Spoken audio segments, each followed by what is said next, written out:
Welcome to footballgameplan.com, where football makes sense. I'm Emery Hunt, the czar of the playbook. Bring you a 2013 CFL season preview. We're taking a look at the Toronto Argonauts, the reigning Grey Cup champions. We're going to break down their offense, their defense, as well as their special teams to see what we can expect from the Argos this upcoming season. But first, let's go back to the 2013 CFL draft to see how well they did this past May. The Argos had 5 selections in this year's draft, but they still were able to come away with some very good football players. They came away with the best tackle prospect in McMaster's Matt Sewell, 6'8", 335 pounds. Jermaine Gabriel, very good defensive back out of Bishop's, posted the fastest time for a defensive back at the Combine.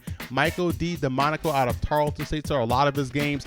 Big-time Division II football player. And Paul Spencer, athletic linebacker coming out of Concordia.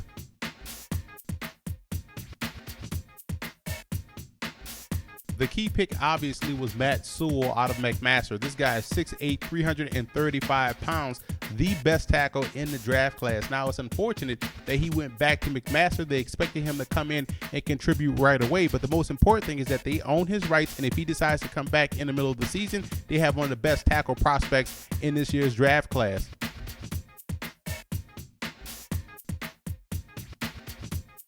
One question I have about the draft class is that they could have added another defensive lineman instead of a wide receiver. I think they're fine at the receiver position. They just have to have guys step up and play well, but they're thin on the defensive front, and I felt as though instead of adding a receiver, they could have went with a guy that could have helped them on their defensive front four.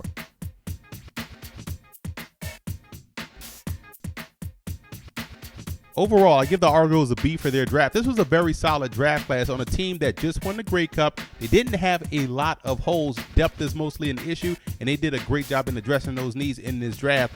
Outside of Matt Sewell not playing for the Argos, I love the Jermaine Gabriel selection. This guy will help out right away as a defensive halfback. Ricky Ray threw for over 4,000 yards and 20 touchdowns last season and completed 68% of his passes and finally became a Grey Cup winning quarterback. As good as he played last season, there's still plenty of room for improvement. Ray has to begin to attack downfield more. That's going to open up the defense, and being able to work with his wide receivers for the second consecutive year in this system could benefit Ray tremendously.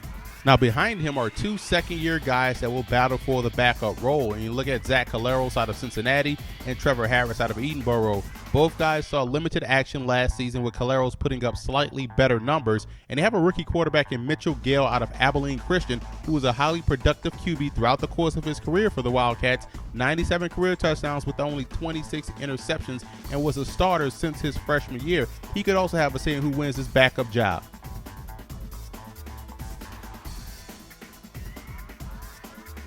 Moving from Corey Boyd in the middle of the season wasn't a popular move at the time, and many people, myself included, wondered if moving your leading rusher was a good thing. Boy, were we wrong, and a lot of people were wrong, as Chad Cackert, the second-year guy out of New Hampshire, stepped into the lineup and he gave the Argos exactly what they needed: firepower and explosiveness from the backfield. Cackert finished the season with over 600 yards rushing at 6.4 yards a carry, and you just can expect a full season as the featured guy should be able to put him over 1,200 yards with ease. Now, backing Cackert up is Gerald Riggs Jr., who's in his second year with the club. Riggs contributed over 200 yards last season, and again, you should see that number climb this year, as well as he's going to move into that primary backup role. Remember, last year they had Boyd for a good part of the season, then Cackert, then Riggs. So now that the roles are switched, he's going to be the primary backup. He should have a lot more contributions to the running game this season. Fullback Jeff Johnson is a valuable asset on special teams, but also shows the soft hands coming out of the backfield.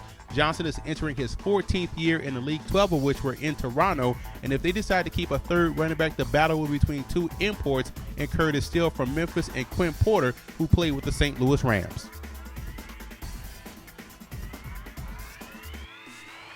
What more can you say about the flying Hawaiian Chad Owens, who not only led the Argos in receptions with 94 and receiving yards with over 1,300, but also in most outstanding plays made. This guy was incredible for the Argos, and they also got some very good production from slot backs Andre Dury and wide receiver Dontrell Inman, Both guys finished last season with over 800 yards, and the X factor in this upcoming year will be the progression of fourth-year man Spencer Watt and Jason Barnes, who's hoping to return to his 2011 form in which he was outstanding with Ricky Ray with the Edmonton Eskimos. I'm also expecting an increased role for slot back Chad Rempel. We'll also keep an eye on former NFL first-round pick Reggie Williams, who was recently signed, and if he proves to be ready to go, his size could prove to be a huge matchup nightmare for opposing defenses.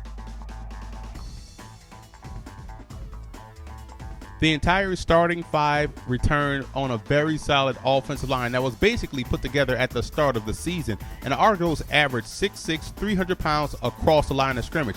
The biggest question is the depth coming into this season, which is why they drafted two offensive linemen in the draft with tackle Michael DiDomenico out of Tarleton State and the headliner Matt Sewell, who was widely considered to be the best tackle in the draft. Now, Sewell decided to return to McMaster, but I do think DiDomenico will have a great chance of making the squad and making an immediate impact from day one.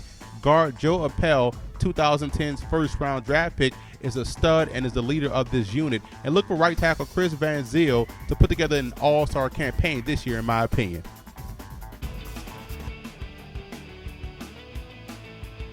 Losing talent the caliber of Armstead, Foley, and Flemings does leave the Argos with some huge question marks heading into 2013. What once was a strength is now a huge concern. The only starter that returns is defensive tackle Kevin Huntley, and he's a good one, but his production was down last season. They need him to get back to his 2011 form. Now, the Argos will be expecting a lot from two second-year defensive end prospects in David Lee out of Western and Dante Page Moss, the import, coming from North Carolina.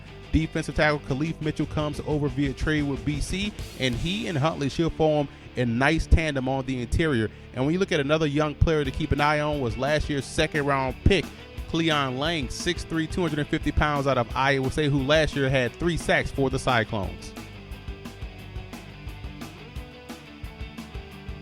I'm a big fan of their linebacking core as all three starters return, and that's a trio of guys in Robert McCune, Marcus Ball, and Brandon Isaac. These are all very good football players, and this group combined for over 190 tackles and 7 sacks. There's also some quality depth behind these guys, with the 2012 draft pick expected to contribute in Herve Tonye. This is a guy that's 5'11", 230 pounds out of Northern Colorado. And there's some other solid guys as well, and Jason Pottinger, whom they expect to revert to his 2011 form, free agent James Juracek, and 2013 draft pick Paul Spencer, whom they drafted out of Concordia, 5'11", 193 pounds. His talent alone should garner some extended looks in training camp.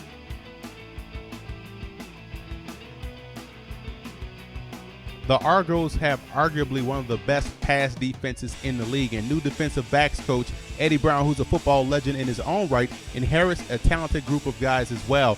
Big fan of their cornerbacks, Pacino Horn, who had 4 interceptions last season, including a pick 6 in the Grey Cup game, and the 6'5" Patrick Watkins, who also chipped in with 5 interceptions. Now, they do lose both of their defensive halfbacks in McCullough and Carroll, but there are some guys in place ready for the challenge. Keep an eye on third-year player James Kwame, who played some receiver early in his career, battled some injuries, and now is fully integrated in the secondary, along with Jaleel Carter, second-year man out of Akron.